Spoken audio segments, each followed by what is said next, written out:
We were dealing last class with questions pertaining to end-of-life, suicide,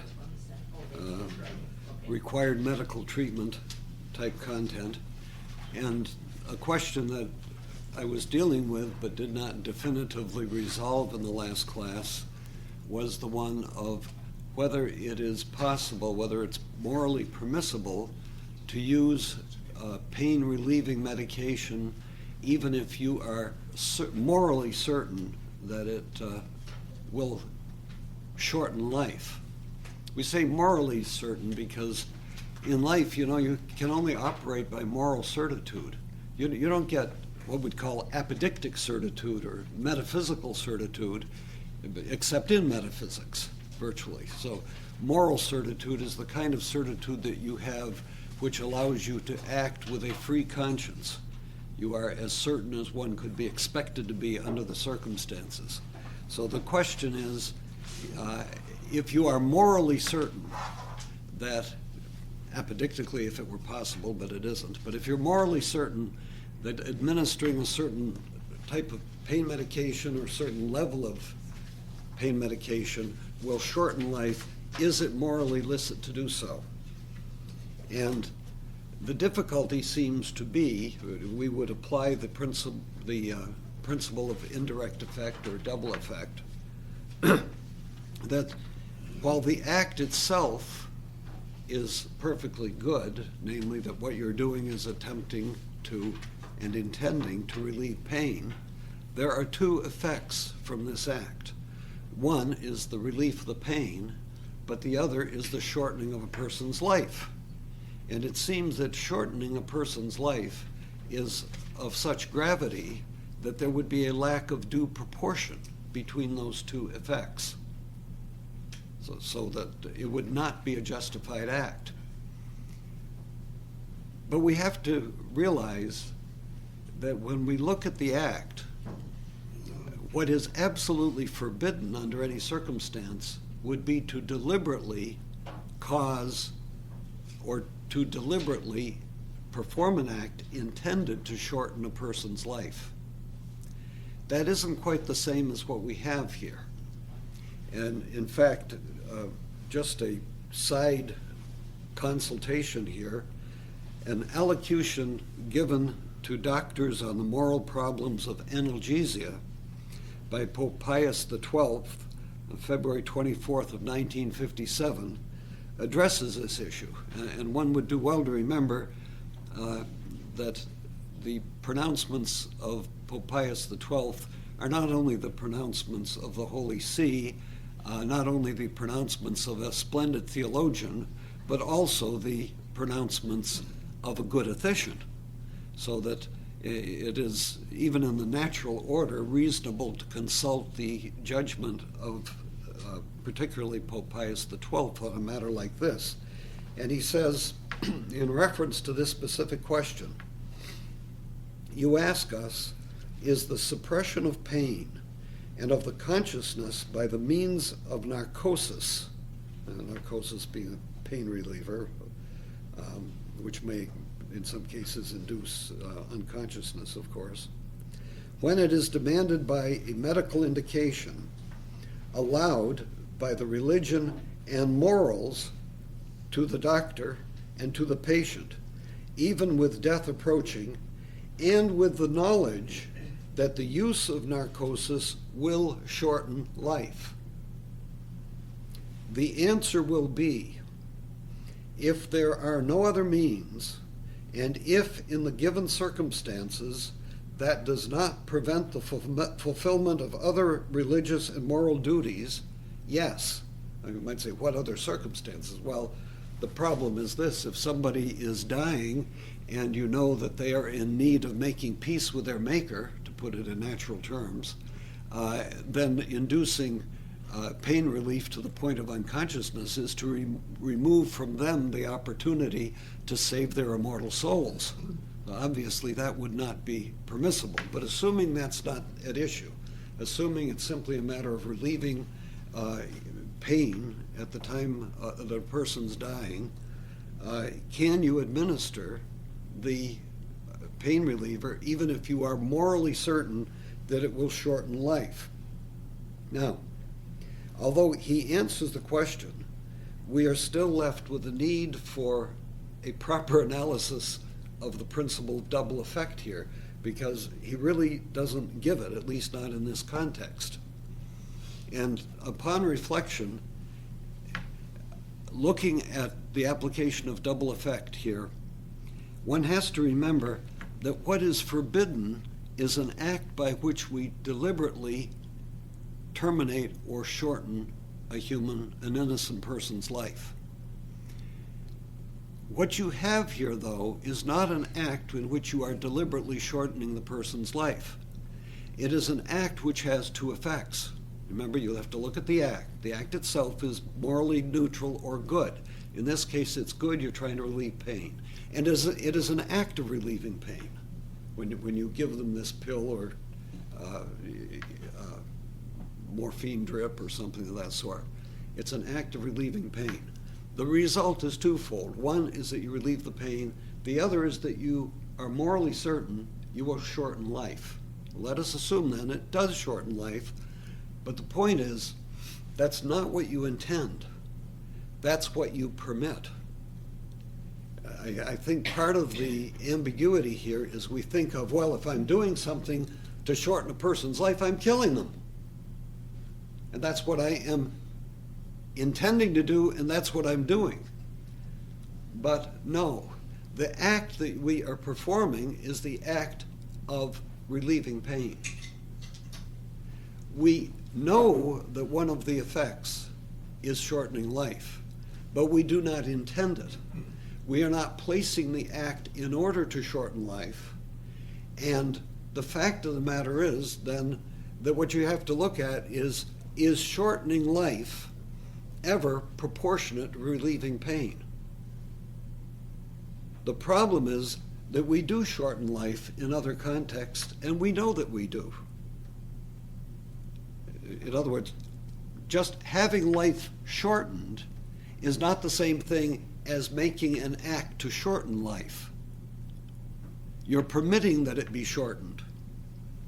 Now, anybody who works in a coal mine is assuredly aware that he is having his life shortened, but he's not working there to shorten his life. It is an unwanted side effect of attempting to earn a living. Sister?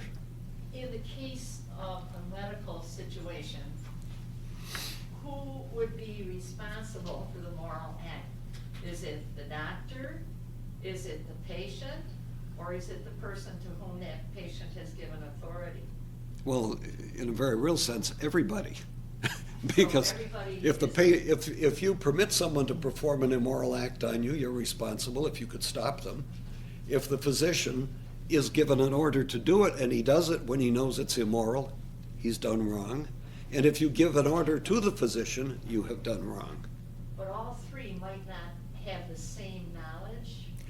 Okay, we always know that when somebody is unaware, you have to assume that each moral agent is informed. If somebody isn't informed, ignorance is bliss. They don't know. Okay. I mean, assuming it's invincible ignorance. But this is the analysis that applies to the moral agents who are able to make the decision. So that, I mean, look, the people who went into ground zero after 9/11 may well have suspected, especially after a few days, that they were doing things that could shorten their life, indeed that would shorten their life, but they still considered the value of what they're doing sufficient to do it.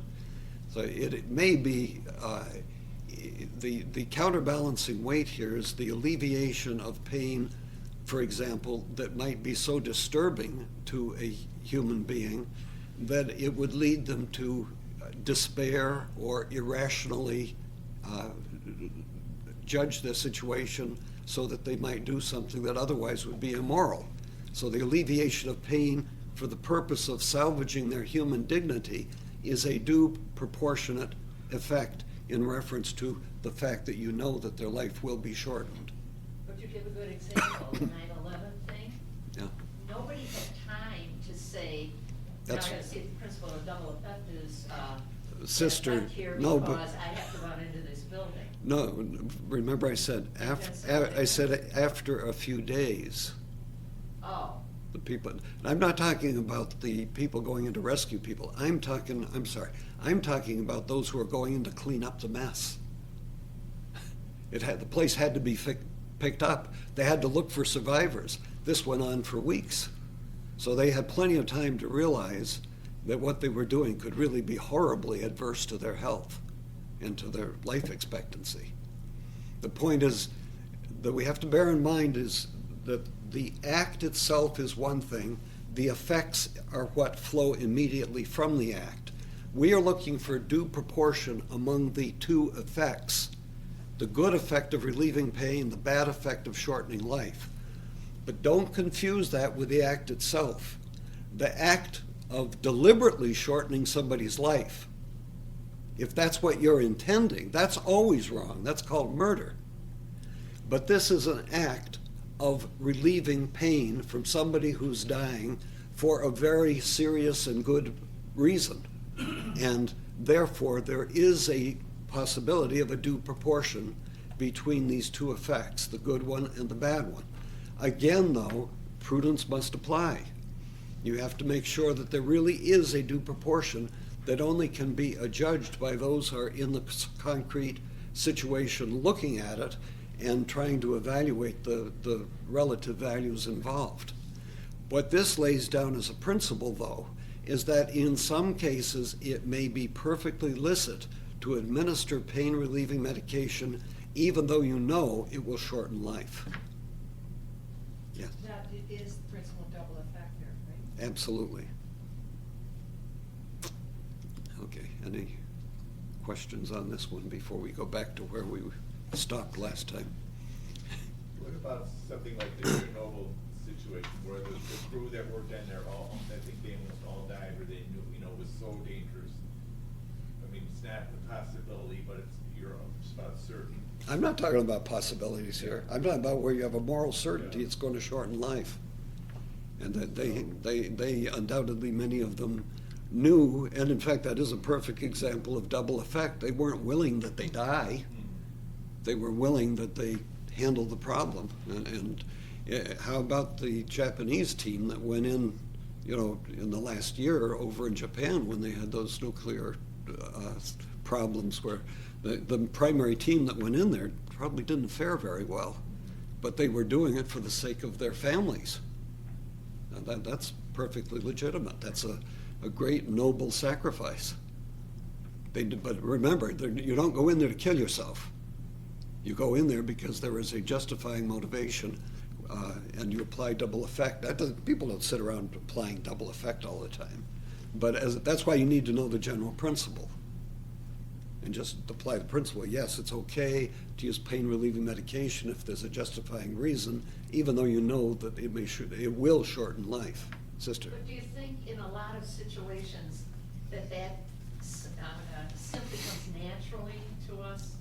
That if we have the good intention, we don't have to sit down and say, well, I have to analyze this first kind of thing. Do you think people have this naturally? That they have this motion toward doing the good?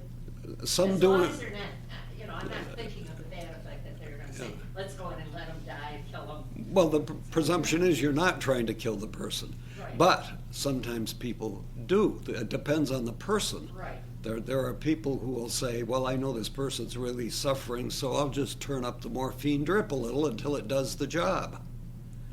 And this, unfortunately, has been something quite commonly occurring. I had a nurse tell me that she was working down in Florida many years ago, and she was given precisely that order. Turn up the morphine until it does the job. Or she was told what to set it to, and she knew what the intent was because she knew it would kill the patient. That was the purpose. It wasn't just relieving pain. And she refused. She lost her job. So the problem is we have a lot of people running around who are related to Dr. Kevorkian. And there are, unfortunately, physicians who habitually will make this kind of intention. They intend to put the person out of their misery, and as a matter of practice, they do it. I have talked to some who have indicated that that's what they do. So I'm not saying that's prevalent. I don't know. I hope not. But when you say how would people normally behave, it depends upon their own ethical habituation. Remember, ethics, we develop habits of virtue and vice. Mr. Well, Bonnette. the other side too of what Sister was saying was knowing the principle can sometimes for a person relieve a guilt that they might have. Yes, that's precisely why we want to state clearly that you don't have to feel guilty if you're in this context and you find, yes, this person's suffering badly, they want to be relieved of the pain, you know that the medication will shorten their life, is it okay to do it? The answer is yes, assuming that everybody's acting with proper intention. And obviously, you can't always go running out and find a copy of Higgins and try to get the answer to this. And unfortunately, frankly, some of these things you don't find in some of the standard textbooks. But what if medication wasn't a morphine? What if the only way to do it is cut off their head?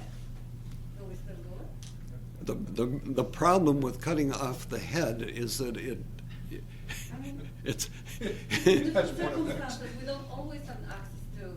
well, okay. What you're saying is akin to the idea of save the last bullet for yourself. That's called euthanasia. You know full well the intent of chopping off your head. You won't feel any more pain because once we remove your head, you're dead. So by getting you dead, we relieve your pain. That's what illicit means to the good end. Or cutting arm off, which can lead to death if someone has. Cutting your arm off? Right. Well, people But have during had the war that's situation. double effect. You have to do it to save your life. But cutting off your head doesn't save your life in most cases. But it relieves the pain. It will relieve the pain, but the problem is the means and relationship. You always have to ask yourself, what am I doing? You know, am I trying to kill this person or myself? Is that what this act is? It's an act of killing? Giving a morphine drip is not an act of killing in itself. If it done properly, it relieves pain. And that's what it's about. Cutting off one's head is not quite the same.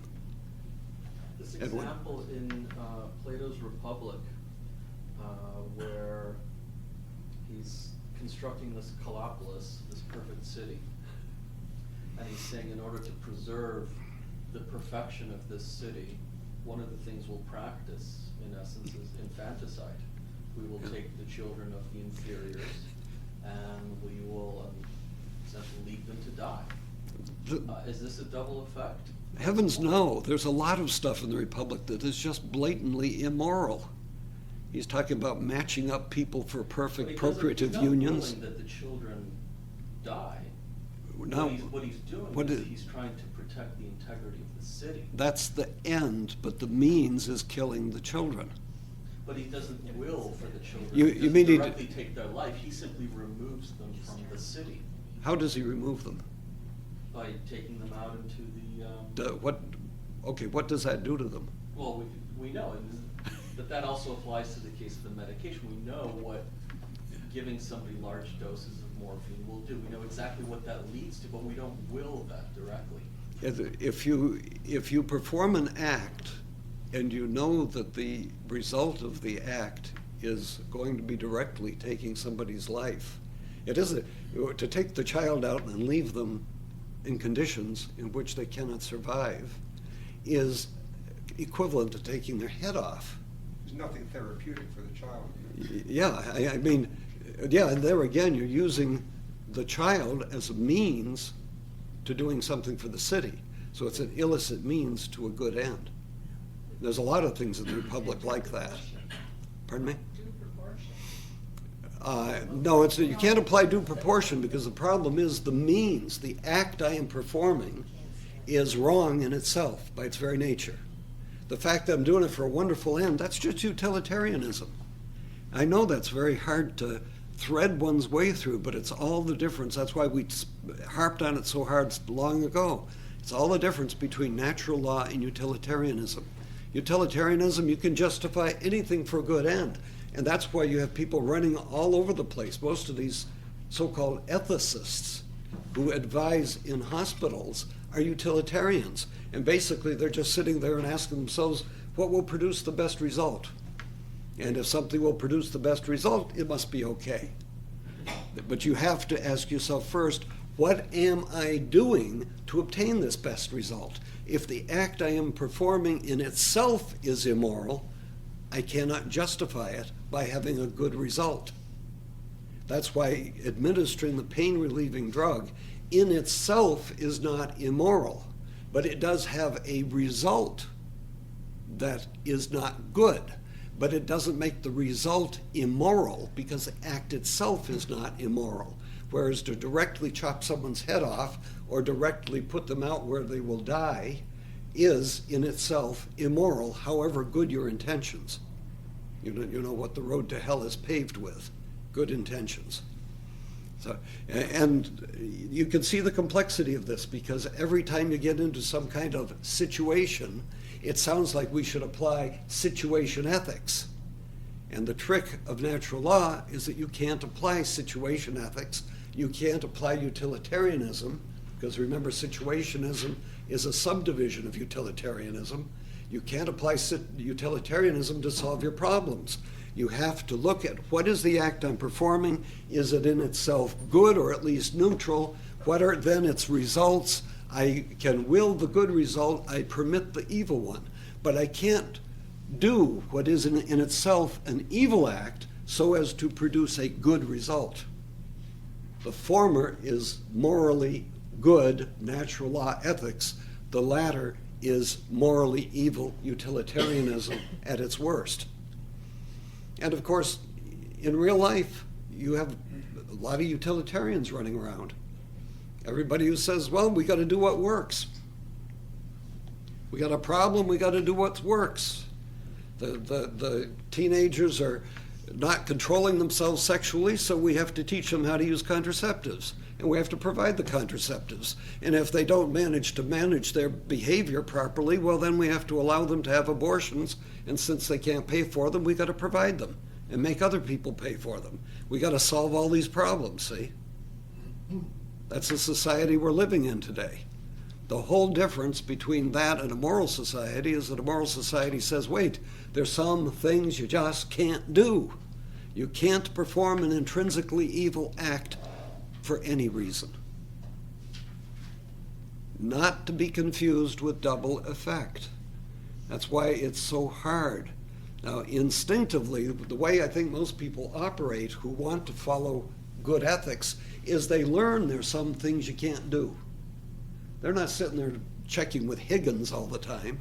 They're not saying, I have to know double effect and apply it here, as difficult as it is. What they know is, I can't do something deliberately that kills someone. I can't deliberately commit fornication for any good reason. I can't commit adultery for any good reason. I can't engage in homosexual acts for any good reason. In other words, there's a list of things I just can't do because by their very nature they're wrong. And therefore, we learn this as we grow up. Good people with good consciences realize you can't do these things. The difficulty is we have a lot of people running around with the idea, well, you can solve every problem. There's always a solution. We can always work it out. And why can't we just compromise, see? And compromise about principle. That's why the situationist that I taught with at the University of Dayton wrote an article saying, being a situationist means I have no moral principles. A principle means there's something whose intrinsic nature is such you can't do it because it's intrinsically evil. And a person who is a situationist or utilitarian, you never know what he's going to do because he may judge the situation differently than you do. He may judge, as Hitler did, that the extermination of the Jews was better long-term for the survival of humanity. We condemn these acts horrifically, but to a utilitarian, how do you ever know when it's really wrong? How do you predict how far into the future do you have to go before you realize that doing something now is going to have a good effect? And if somewhere, sometime it has good effect, then you could justify it now. I saw another hand here. I didn't see another hand here. You see, the curious thing about this is that however far we are into the course, look how we're going back to first principles again, to beginning understandings, things that we think we already understand. And of course, we realize that people don't study ethics, people don't take courses in ethics, but that's why you have religious education. That's why you have education within the family. That's why you have cultural values. And as you know, right now we're having big warfare between cultural values within our society because so many people have abandoned morally traditional principles based on respect for human nature and its intrinsic rights. That has gone by the board. So all of a sudden, evil is good and good is evil. Now, where did we hear that one before? 1984. Isaiah. It's in the Bible. End times, good will be evil and evil good. And that, what do we have today? We have people, we have turned things on their head. The people who try to defend intrinsically good acts or reject intrinsically immoral acts are called immoral and intolerant and closed-minded and bigoted for doing that. You can't stand up for a principle and say this is something wrong. You can't stand up and say, for example, that contraception is harmful to a woman without being accused of having said something bigoted and intolerant. Even though you may be convinced that it's true and you may adduce natural reasons as to why it is true, but you're considered a bigot because of what you said. And yet it might be true. All right, have we got every... You can see the hotbed of material we're in right here, and why we do have to be cautiously treading through it. I think we're halfway down page 27. And right halfway down, you see where it says, we must make prudential judgment in each case using principles.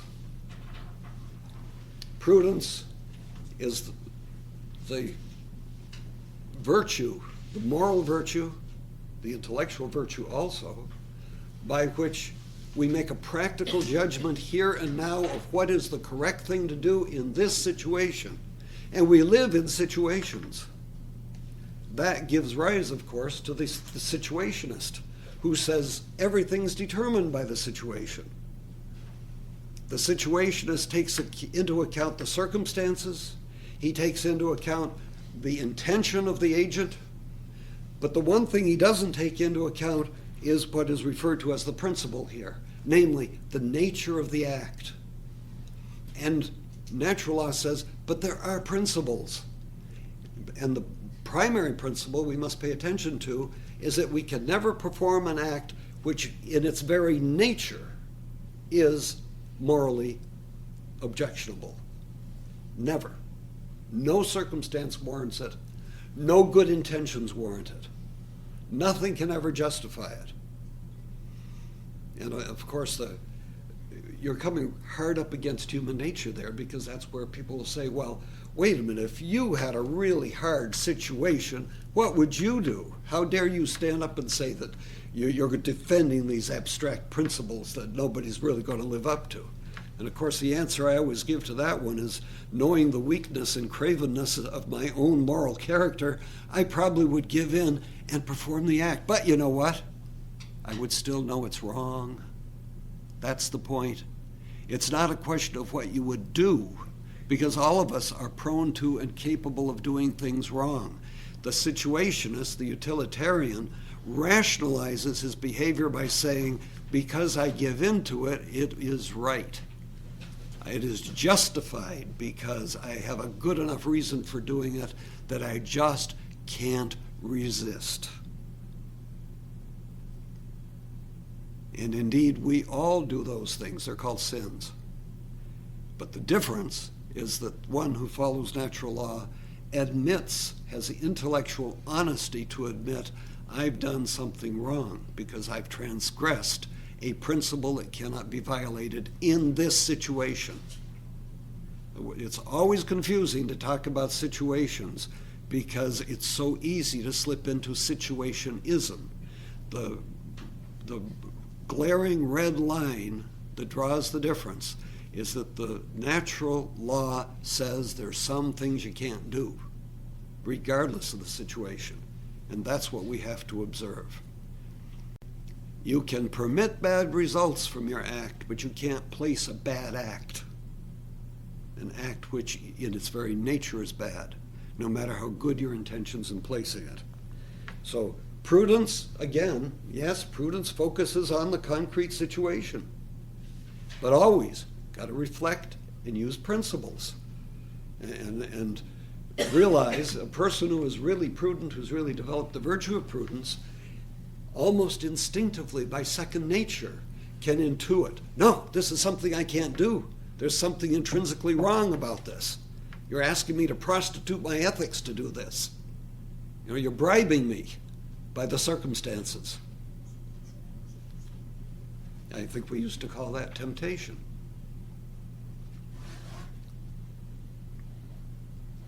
Okay, let's go on. And we're still going to be in the same material, so don't worry about it. If you want to come back, we can anytime. Go ahead. You said we develop virtues by habit. Well, how can we develop the virtue of... I'm saying the virtue is a habit. A habit is a more or less permanent disposition to act in a certain way. A good habit is called a virtue. A good habit that is oriented to attaining your last end is called a moral virtue. And conversely, a bad habit is a vice, and one that leads you away from your last end is a moral vice. My question is, how do you develop prudence? Because who's there to judge you? I mean, is it just from people around you telling you, oh, that was not a good idea? And then you finally get knocked around enough to go, you realize, oh, this is the way to go after many years? Well, to develop prudence, this partly depends upon assimilating good values from your family as you're growing up, from religious education, from the valid traditions of your culture that have been established for good reason. These give you the principles.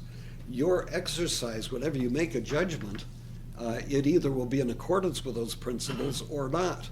If it's not in accordance with them, of course, then you're not developing the habit of prudence. But prudence is indeed a rather precious commodity that not many of us possess fully. It's very hard to find a person who's really fully prudent, because what he has to do is almost instinctively evaluate all of the moral factors influencing a judgment and come up with the right answer. And that takes time to develop. Little children aren't prudent, are they? You know, when we're little, we think, I'll drink that bottle of iodine, that looks good to me. It takes time to learn what things really we should be doing or shouldn't be doing. And prudence affects you when you're learning how to bake a cake. You know, you throw in too many eggs or you turn the oven up too high. It does take time to learn what judgments properly apply. That's why we talk about bride's biscuits and things like that. It takes time, you know, then you wonder how grandmother's such a good cook. Well, she's been doing it a bit longer. And so too with prudence. We're not born prudent. But some people are more inclined to it because they may be more inclined volitionally to seek out the good, to always keep their mind on what's good, and to always ask themselves reflexively, what's the right thing to be doing here? Some people don't care that much, and therefore they'll never be prudent because they don't really care to do the right thing. Prudence always keeps our mind focused on trying to find the right thing to do. But it doesn't, going through life, you can't constantly be consulting a moral theology or moral philosophy textbook. So that's why we have to develop these virtues, above all prudence, that helps us to make these kind of judgments in contexts that fly at us every day in ways that don't always allow us to consult a textbook or an expert. And sometimes to do the right thing but at the wrong time, that wouldn't be prudent either. I think you mentioned that before. Well, then it wasn't the right thing, was it? No. It was the wrong thing at the wrong time. Okay, let's try to proceed, but you know, it doesn't matter if we don't proceed because we're still proceeding. But I believe that Adam. knowing where 10 commandments would help.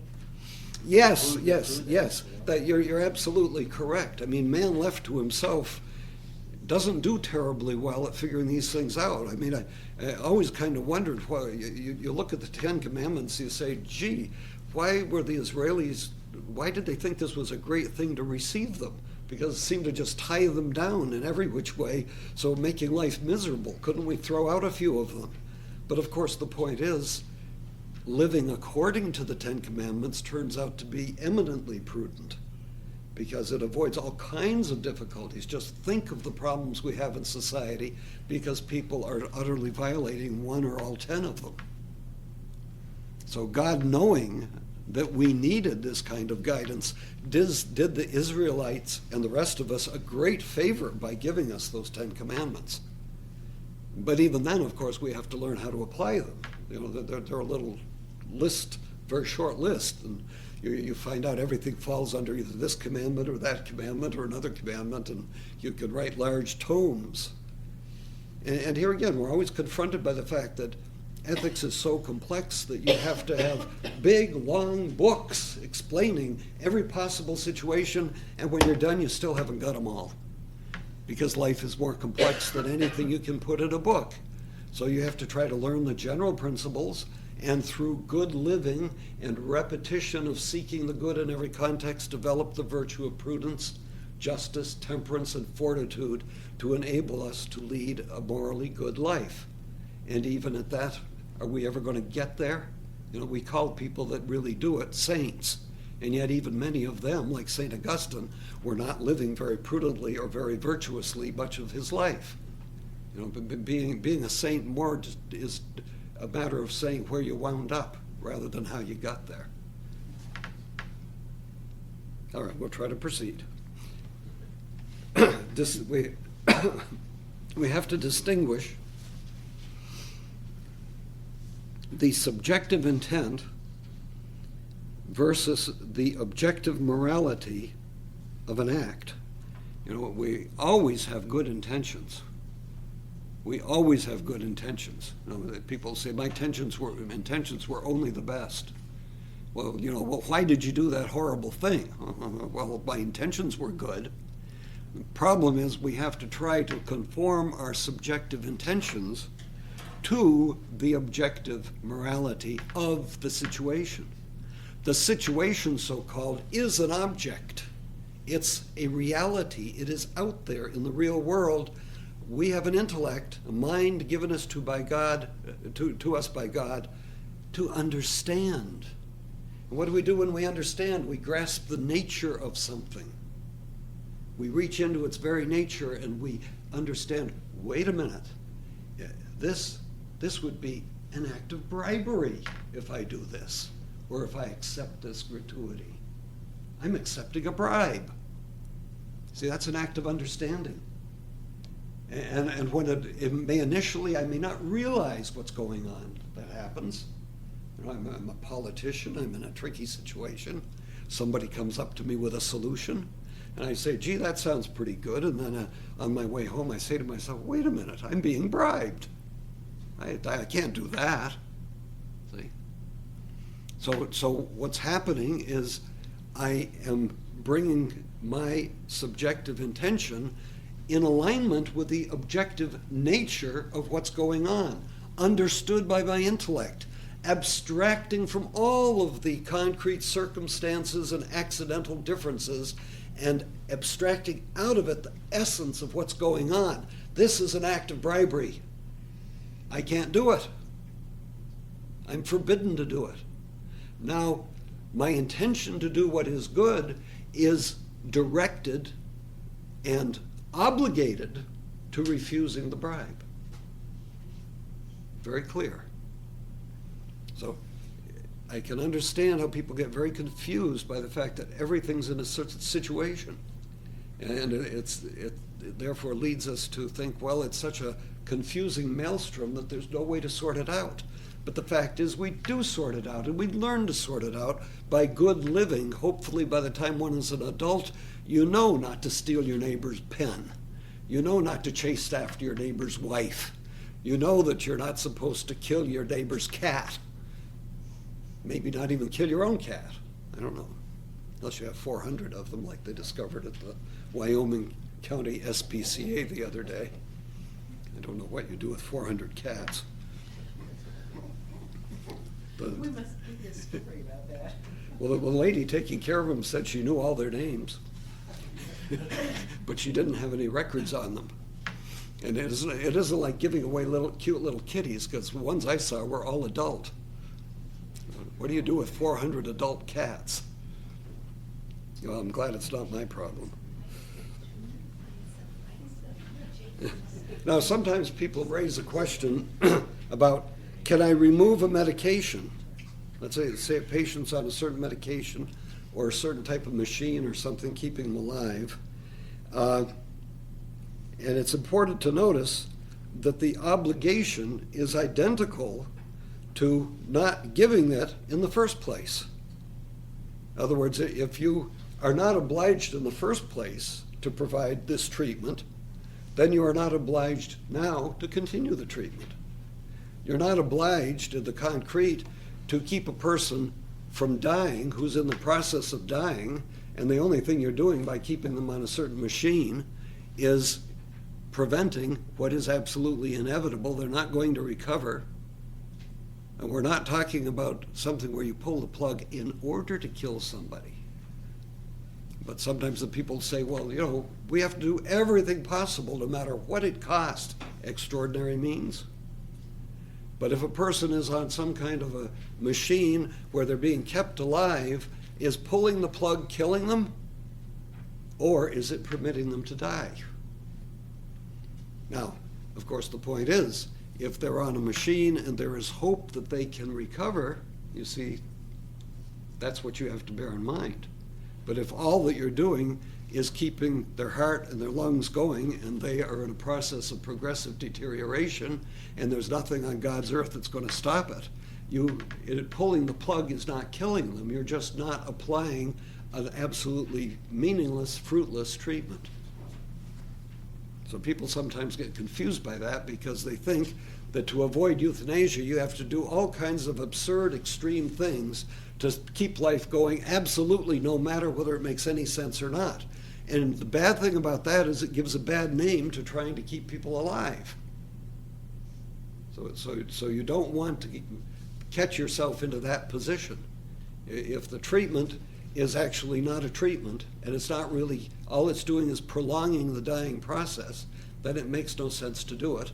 And it's not a matter of doing an evil act to result in a good result. What you're doing is simply stopping a useless treatment that, in those contexts, should never have been applied in the first place. Now, it may be that when you started the treatment, it should be applied because there was hope of recovery. And certainly you want to give every possible practical, prudential allowance to the hope of saving a life. To some extent, we're going to deal with that in a minute when we get to transplants, because this gets interesting. And of course, you're familiar by now with the fact that people talk about the quality of life, which is simply a way of equivocating on the term life. So they say, well, this person's life had no quality. That's why we ended it. That's the mentality of the Third Reich. There's that famous booklet by Binding and Hosch, published about 1922, which was entitled in German, as the Germans always entitled things, something like On the Release of Human Life Devoid of Value. Was that the whole title? Was it longer? It's longer, actually. It's longer, yeah. But basically, on the release of, I think it was something like on the release of the destruction of human life devoid of value. Human life devoid of value? This is, by the way, this is 1922. The Weimar Republic. This is the Weimar Republic. This is before Hitler. This is before the death camps. This was done by the sociologists and the psychiatrists at the time, and initially done in the psychiatric hospitals. Hitler thought it was a good thing when he came along. But don't blame Hitler for having started it. It was done by the academic types. Human life devoid of value. What in God's name were they thinking of? The release. They're just going to release you from suffering. That's all it was about. It turned into the Third Reich. The right to die became the duty to die. Yeah, the right to die became the obligation to die, as we even see today. So, but they were challenging the quality of life. This was a life that was devoid of value. And once you can say that, of course, then it just becomes a question of who sets the quality standards. That, of course, is the concern that some people have with the present healthcare system that we are embracing in this country at the moment. Who will set the standards as to what, who is to receive treatment and who is not? Do we want the government doing it?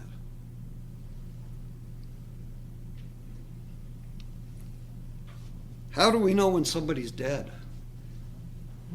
That's an interesting question. It says here the only sure sign of death is putrefaction. I like that little reference there, the 2,000-year-old Japanese seeds that they plant them and they come back up. Magnolias. It's a little hard to be sure something's dead. But how do you know when a human being is dead? I'll come back to that in a moment, but I always thought there really were only two things you could go by. Putrefaction. To quote the New Testament of Lazarus, he stinketh. The problem with that is some people stinketh and they're not dead. Anybody with a certain amount of gangrene may stinketh, and they're still not dead. It's not that easy to be certain somebody's dead.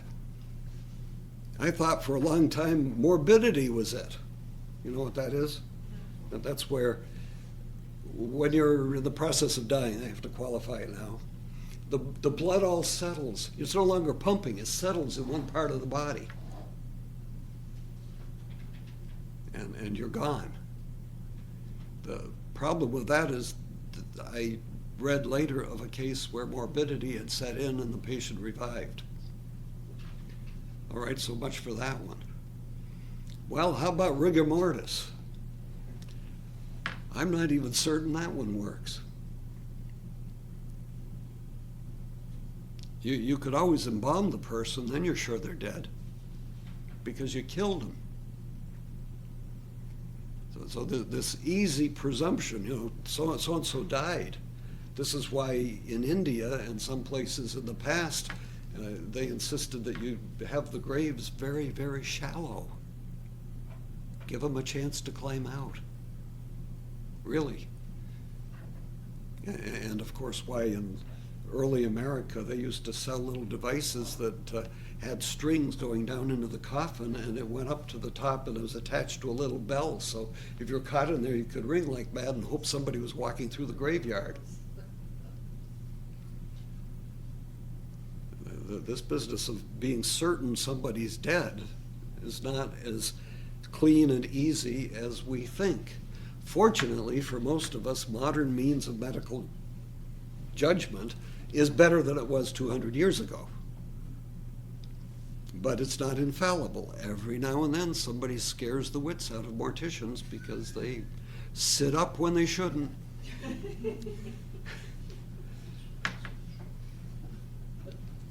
Which brings us to the interesting question of transplants. This is not a matter of horticulture. We're talking about organ transplants. And clearly, it doesn't seem to be a problem where you have two organs, as in the case of a kidney, where you can give up one and still probably lead a perfectly healthy life. This is a matter of donation. Well, fine. That isn't so much the problem, although if the physicians initially argued about that one. They did, but the more serious question arises when we transplant things like hearts, where you really need the one you've got badly. And of course, as you know, the state of New York and most of the other states are always telling you, you know, get out your driver's license and sign on the back that for organ donation. Usually when I'm done with this lecture, everybody's reaching in their wallet to cross it out. But we'll get there.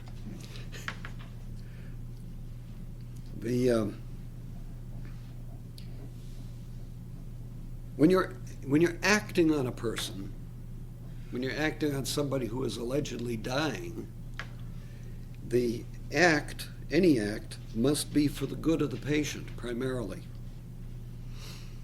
And that's why if you're using something like an experimental drug, that's something permitted indirectly, but there should at least be a possibility that it might help the individual who's receiving it. In other words, you don't just use people as a means to an end. But coming to the question of transplanting, to transplant entails, if you're dealing with a healthy person, what we would call mutilation, doesn't it? You're taking a part of them off. You're removing a part. You're removing an organ. You're removing, and of course this is where it gets rather dicey, an essential organ, something that they absolutely need to live. Now the principle here is that for a human person to live, their matter needs an adequate organization. If you disturb that organization too directly, life becomes impossible. And that's the difficulty with Eve's suggestion about removing somebody's head. Decapitation disorganizes one's body to such an extent that life is not possible. So, and I realize we get into a lot of theoretical questions people raise, and we can deal with those later. You know, whenever you're trying to understand something, you get the broad principles first, and then you focus in on the more difficult cases as objections to the general principle. Here is the problem. The general principle is, okay, Fred is dead. He doesn't need his heart anymore, so we'll take it and put it in John, who needs the heart. Seems good, no problem. Fred is dead. How do we know Fred is dead? Well, that's the catch. As I indicated, it's not quite as simple as we think. And this is, why do we have a medical determination of death? You have to understand a very important point. I don't know how far we can get into it tonight, but I want to at least introduce it. You have to ask, why are you trying to find out if Fred is dead? What is the purpose of finding out if Fred is dead? The initial reason that medical doctors and others declared death is because, for instance, Fred comes into the emergency room and he's in a bad way. So we work on him and we work on him, and you've all seen this happening where they're doing cardiac massage, or they're doing compression on the chest and so forth, trying to keep them going, or they keep using the paddles to try to shock him back into life. You know, I've done it 20 times, he hasn't come back, I got to keep doing it. And you've always seen the case where suddenly somebody taps the physician on the shoulder and says, "Give up, he's gone." Now, what we're talking about here are the clinical signs of death, measured in such things as lack of reflexes, lack of breathing, lack of heart beating, all of the things that a physician normally uses to determine if somebody's dead. Well, you know how they do it on TV. They just put their fingers on the person's throat and say, "He's gone." Oh, amazing how fast they know. But the purpose of all this initially had to do with poor Fred, who came into that emergency room in terrible shape because the medical team is working on him and working on him and working on him, trying to save his life. Here's the problem. How do they know how long to work? How do they know when to give up? The determination of when to give up is based upon these clinical signs that have been developed over time by medical experts determining what are the signs of life. And absent the signs, when they are all sufficiently gone, that a practical judgment, remember I was talking about a moral certainty? A moral certainty, not apodictic certainty, not metaphysical certainty. When you are morally certain this guy isn't coming back, then it is perfectly morally legitimate to stop trying to save him. You turn off the machine, you log the time of death and walk out. That was the whole purpose of the clinical signs of death. That's what it was about. It was about a situation where a person was dying or appeared to be dead, and you needed to know when it was morally licit to give up. Then came transplants. And all of a sudden, the motivation for determining death changed. It was no longer of a question of knowing when to give up on trying to save the person. It was a question of how soon can we declare him dead so we can get the organs out of him hot and dripping and put him into somebody else. That's a slightly different motivation. And that's where you get conflicting arguments about when death occurs. Because suddenly there was a vested interest for the sake of another patient to know when you could harvest the organs. And that's where they came up with things like the brain death concept that was advanced by Harvard University in order to justify heart transplants. Because the real problem with a transplant is you want the organ in the best possible state, don't you? Part of the difficulty, in other words, that's why it says here, transplants are okayed by medical transplanters.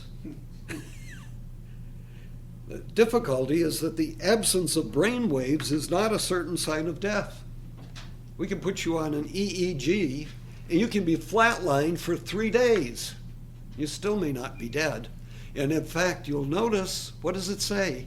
The brain death is determined if you got a flat EEG for a certain length of time, absent drug overdose. Aha. There's an exception to the rule. I want to leave you with one little principle to think about for the next week. If I can formulate it correctly. There's a difference between the absence of the signs of life, which is what we were looking at with Fred in the emergency room that would allow us to stop working on him, and the presence of the signs of death. They're not the same thing. The fact that somebody isn't moving, movement is a sign of life, but the fact somebody isn't moving is not a sure guarantee of death. In other words, the fact that certain clinical signs of life are absent doesn't tell us the person's dead, it just no longer tells us the person's alive. And the problem, which I'm going to leave you with tonight, is this. What is death? Who determines what is death? What kind of a question is that? Is that a medical question? Death How do you define it? Is it defined in biology as such?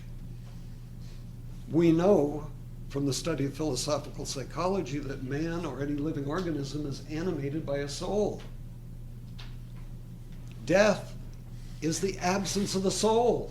Death is the departure of the soul, the loss of the organizing principle of life, which makes this being to be one, to be this kind of being, and to be alive. What empirical measurement detects the leaving of the spiritual soul, or of any soul? The definition of death is a philosophical definition. It is the loss of the soul. There's no way empirically to measure that. We can only measure the signs of life, and when the signs of life are absent, all we can say is the signs of life are absent. But the absence of the signs of life is not necessarily identical to the sign of the presence of death.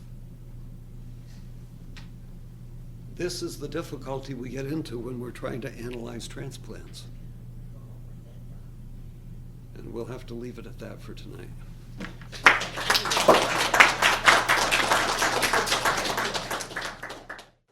Sound production copyright Olteen Library Services 2013, www.aquinasphilosophy.com.